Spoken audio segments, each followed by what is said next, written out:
கர்த்தருடைய பரிசுத்த நாமம் மகிமைப்படுவதாக. இந்த நாளில் உங்களை யாவரையும் இந்த புதிய நாளில் சந்திப்பதற்கு கர்த்தருக்கு நான் நன்றி சொல்லுகின்றேன். விசேஷமாக இந்த நாளில் ஒரு வசனத்தை வாக்குத்தத்தமாக நாம் எடுத்துக்கொண்டு நாம் ஜெபிக்க போகின்றோம்.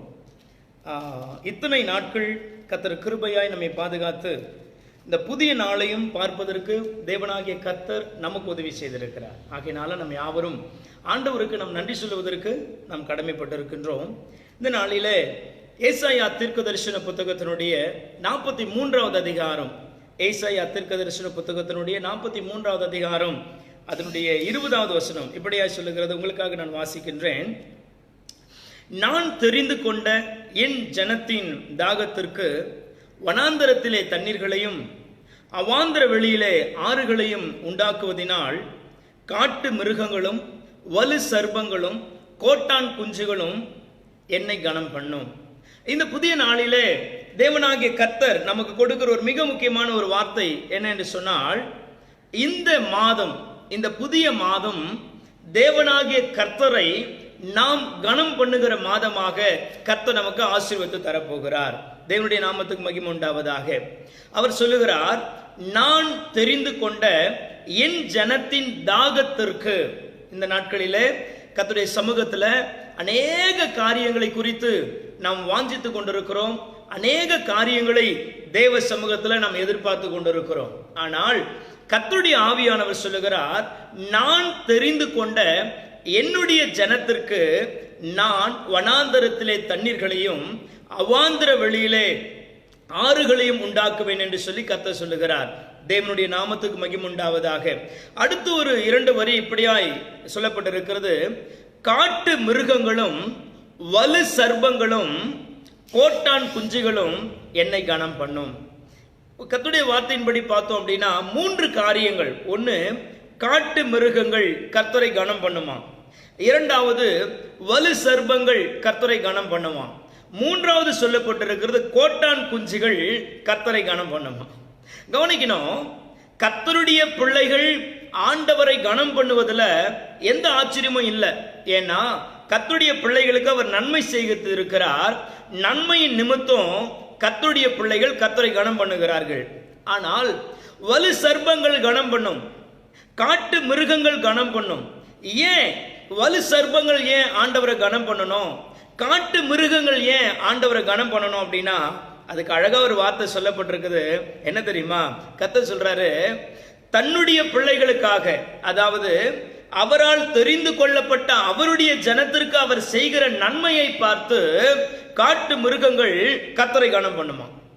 இது அழகா புரியுற மாதிரி நான் சொல்லணும் அப்படின்னா, காட்டு மிருகங்களை போல இன்றைக்கு மனிதன் மனித சுபாவத்தை இழந்து, மனித சுபாவத்தை இழந்து மனிதன் மிருகமாய் இன்றைக்கு மாறிக்கொண்டிருக்கிறான்.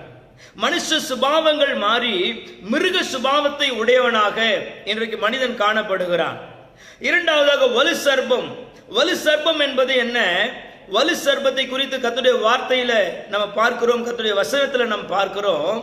இஸ்ரவேல் ஜனங்களை வலு சர்ப்பம் அதிகமாய் அவர்களை மடங்கடித்து அவர்களை சாகடித்ததாம். அழிவை ஏற்படுத்தக்கூடியது, அழிவை ஏற்படுத்தக்கூடியது. கர்த்தருடைய நாமத்துக்கு மகிமை உண்டாகட்டும். அழிவை ஏற்படுத்தக்கூடிய மனுஷனா இருக்கட்டும், மிருக சுபாவம் உள்ள மனிதனா இருக்கட்டும், இந்த மாதத்துல கர்த்தரை கனம் பண்ணுகிறவனாய் அந்த மனிதன் மாறுவானாம். 3வது ஒரு வார்த்தை சொல்லப்படுகிறது, கோட்டான் குஞ்சுகளும் என்னை கனம் பண்ணும். இந்த வார்த்தை சற்று நமக்கு கொஞ்சம் புரிந்து கொள்வதற்கு கொஞ்சம் கடினமான ஒரு வார்த்தை. ஏனென்று சொன்னால் வேதாகமத்தில் சொல்லப்பட்ட அத்தனை வார்த்தைகளும் நமக்கு எல்லாமே புரியாது. சில விஷயங்கள் ரொம்ப புரியாத மாதிரி இருக்கும். ஆனால் உள்ள போய் கொஞ்சம் தேடி பார்த்தோம்னா அது ரொம்ப சாதாரண வார்த்தையா இருக்கும். சில வார்த்தைகள் ரொம்ப பெரிய வார்த்தையா நமக்கு தெரியும். நான் சொன்னது போல தேடி பார்க்கும் பொழுது ஓகே இவ்வளவுதானா அப்படின்னு இருக்கும். அதே சில வார்த்தை இவ்வளவுதானா அப்படின்னு நினைப்போம். அது ஆயிரமான அர்த்தங்களை ஆண்டவர் உள்ள அடக்கி வைத்திருப்பார். ஆகவே வேதாகமத்தை நாம் புரிந்து கொள்வதற்கும் அதை விளங்கி கொள்வதற்கும் பரிசுத்த ஆவியானவருடைய துணை நமக்கு அவசியம். இந்த கோட்டான் குஞ்சுகளை குறித்து நான் சொல்லணும் அப்படின்னா, ஒரு சிலருக்கு இது கேள்விப்படாத வார்த்தையா இருக்கும். நான் கொஞ்சம் அந்த வார்த்தைகள் எல்லாம் தியானிக்கும் பொழுது, சரி அது என்ன கொஞ்சம் அலசி பார்க்கலாமே அப்படின்னு நான் போய் கொஞ்சம் அப்படி செக் பண்ணி பார்த்தேன். நீங்க கூகுள்ல போய் பார்த்தீங்கன்னா உங்களுக்கு தெரியும். அது ஒரு பறவை இனத்தை சார்ந்தது. கோட்டான் கோட்டான் என்பது ஒரு பறவை இனம். ஏறக்குறைய ஆந்தையினுடைய குடும்ப வகையில வரக்கூடிய ஒரு பறவை கோட்டான் பறவை. அந்த கோட்டான் குஞ்சுகளை குறித்து கர்த்தர் ஏன் சொல்றாரு அப்படின்னா, அதனுடைய சுபாவம் என்னவா தெரியுமா? எப்பவுமே மனிதர்களோடு ஒத்து போகாதான். மனிதர்களை கண்டாவே அந்த பறவைக்கு பிடிக்காதான். ஏறக்குறைய நம்ம ஊர்ல எல்லாம் சில கிராமங்கள்ல சொல்லுவாங்க சாவுக்குருவின்னு சொல்லுவாங்க. சாவுக்குருவின்னு சொல்லுவாங்க. அதாவது மரண ஓலாடுற குருவி. அந்த குருவி கத்துச்சுன்னா ஊருக்குள்ள சாவு வரும்னு சொல்லுவாங்க. ஏன் அப்படி அந்த பறவையை குறித்து சொல்றாங்க அப்படின்னா, இந்த பறவையினுடைய வசிப்பிடமே எங்கன்னா கல்லறை. நம்ம சுடுகாடுன்னு சொல்லுவோம், இடுகாடு அப்படின்னு சொல்லுவோம். சில இடங்களில் கல்லறை தோட்டம் அப்படின்னு நம்ம சொல்லுவோம். இந்த பறவையோட வசிப்பிடமே கல்லறை தோட்டத்தில் தான் இருக்குமா. ஏன்னா அந்த பறவைக்கு மனுஷங்களை கண்டாவே பிடிக்காது. அப்படிதான் நான் கூகுளில் படித்தேன். மனிதர்களை கண்டாவே பிடிக்காதான். ஏன்னா மனுஷங்களை விட்டு தனித்து இருக்கணும்னே நினைக்குமா அந்த பறவை. ஏறக்குறைய ஒரு நாளைக்கு அந்த கோட்டான் குஞ்சு 14 எலிகளை சாப்பிடுமா. அப்படிப்பட்ட ஒரு பறவை அந்த பறவை இனம். அந்த பறவையை குறித்து ஆண்டவர் சொல்றாரு, கோட்டான் குஞ்சுகளும் என்னை கனம் பண்ணும். இந்த மாதத்துல இந்த வாக்குத்தத்தத்தை கர்த்தர் சொல்லுகிறார். ஒருவேளை மனுஷனை கண்டாலே எனக்கு பிடிக்கல, மனிதர்களை வெறுக்கக்கூடிய எத்தனையோ மனுஷர்களை இந்த உலகத்தில் நம்ம பார்க்கிறோம். இந்த பறவை மனிதனை கண்டாலே அந்த பறவைக்கு பிடிக்காதான். ஆகினால தான் மனித நடமாட்டமே இல்லாத கல்லறைகளில இந்த பறவை தங்கி இருக்குமா. இந்த பறவை எப்பவுமே வெளியில சுதந்திரமா இருக்காது. சில நேரங்களில் வெளியில வரும். அப்படி வெளியில வந்து இந்த பறவை கத்துனாலும் கிராமங்களில் சொல்லுவாங்க சாவுக்குருவி கத்துது, ஊர்ல சாவு வரப்போகுதுன்னு சொல்லுவாங்க. ஏன்னா அது கல்லறையில தங்கியிருக்கு. அத கல்லறையில தான் அந்த பறவையை மக்கள் பார்ப்பாங்க. சோ இப்படிப்பட்ட ஒரு பறவையினுடைய குஞ்சு கத்தரை துதிக்குமா. அப்ப என்ன அர்த்தம்? 3 காரியத்தை உங்களுக்கு நான் சொல்றேன். ஒன்னு, காட்டு மிருக சுபாவத்தை உடைய மனிதனும் இந்த மாதத்துல கர்த்தரை துதிப்பதற்கு ஏதுவாக கர்த்தர் இந்த மாதத்துல தம்முடைய பிள்ளைகளுக்கு அற்புதங்களை செய்ய போகிறார். இரண்டாவதாக, காட்டு மிருகங்களுக்கு அடுத்த வலு சர்ப்பம். ஒரு சர்ப்பத்தை போல விஷ சுபாவம் உள்ள மனுஷனா இருந்தாலும் அந்த மனுஷனும் வாயிலையும் கர்த்தர் அறிக்கை பண்ணப்பட போகிறார். மூன்றாவதாக, அந்த கோட்டான் குஞ்சுகள் மனுஷனை கண்டாலே பிடிக்காது, மனுஷனிடத்துல உறவு வைத்துக் கொள்ளாது, மனுஷனுக்கு நன்மையா இருக்காது, மனுஷனுக்கு தீமையை ஏற்படுத்தாது, மனுஷனை விட்டு தூரமாவே இருக்கும். சில நண்பர்கள் அப்படிதான், சில உறவினர்கள் அப்படிதான், சில மனுஷர்கள் அப்படிதான். எந்த மனுஷனிடத்திலும் சிலர் ஒத்து போகவே மாட்டாங்க. எந்த மனுஷனிடத்திலும் இவங்க சுபாவங்கள் ஒத்து போகாது. யாரை கண்டாலும் இவங்களுக்கு பிடிக்காது. எல்லார் மேலும் எரிஞ்சு விழுவாங்க. யாரையும் நேசிக்க மாட்டாங்க.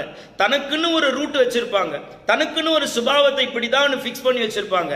கர்த்தர் சொல்றாரு, அப்படிப்பட்ட கோட்டான் குஞ்சுகளை போல சுபாவம் உள்ள மனிதனும் இந்த மாதத்துல கர்த்தரை கனம் பண்ண போகிறான். கர்த்தருடைய நாமத்துக்கு மகிமை உண்டாகட்டும்.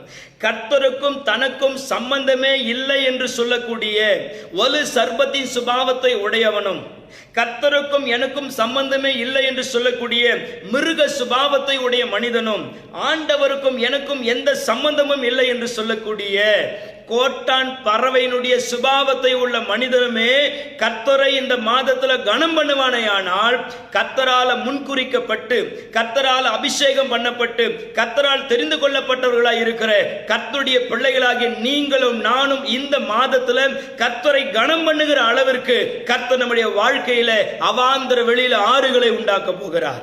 நாம் கர்த்தரை கனம் பண்ணுகிற அளவுக்கு வனாந்தரத்திலே கர்த்தர் தண்ணீர்களை உண்டு பண்ண போகிறார். இது யாருடைய வாழ்க்கையில நடக்குமா? முதலாவது வரி இப்படியா சொல்லுகிறது, நான் தெரிந்து கொண்ட என் ஜனத்தின் தாகத்திற்கு. யார் கர்த்தருடைய ஜனங்களாய் இருக்கிறார்களோ, யார் கர்த்தருடைய பிள்ளைகளாய் இருக்கிறார்களோ, கர்த்தருடைய பிள்ளைகளுடைய வாழ்க்கையில கர்த்தர் சொல்லுகிறார், வனாந்தரத்துல தண்ணீர்களையும் அவாந்தர வெளியிலே ஆறுகளையும் உண்டாக்குவதற்கு அவர் வல்லமுள்ளவராய் இருக்கிறார்.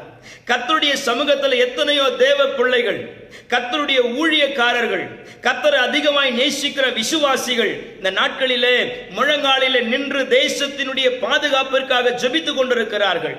அநேக நேரங்களில் இரவு என்று பாராமல், பகல் என்று பாராமல் கர்த்தருடைய சமூகத்தில் ஜெபித்துக் கொண்டிருக்கிறார்கள். ஆகையினால ஒருவருடைய ஜெபத்தையும் கர்த்தர் வெறுமையாய் தள்ளிவிட போகிறது இல்ல. கர்த்தர் சொல்லுகிறாரு, அவருடைய முகத்தை நோக்கி பார்க்கிறவருடைய முகங்களை எல்லாம் அவர் பிரகாசிக்க பண்ணுவார். நாம் எல்லாரும் ஜெபித்துக் கொண்டிருக்கிறோம். நம்முடைய ஜெபங்களை எல்லாம் கேட்டு, நம்முடைய உபவாசங்களை பார்த்து கர்த்தர் இந்த நாட்களிலே ஒரு அற்புதத்தை கர்த்தர் செய்ய போகிறார். விசுவாசிக்கிறவர்கள் ஆமென் சொல்லுங்கள். கர்த்தர் உங்களை ஆசீர்வதிப்பாராக.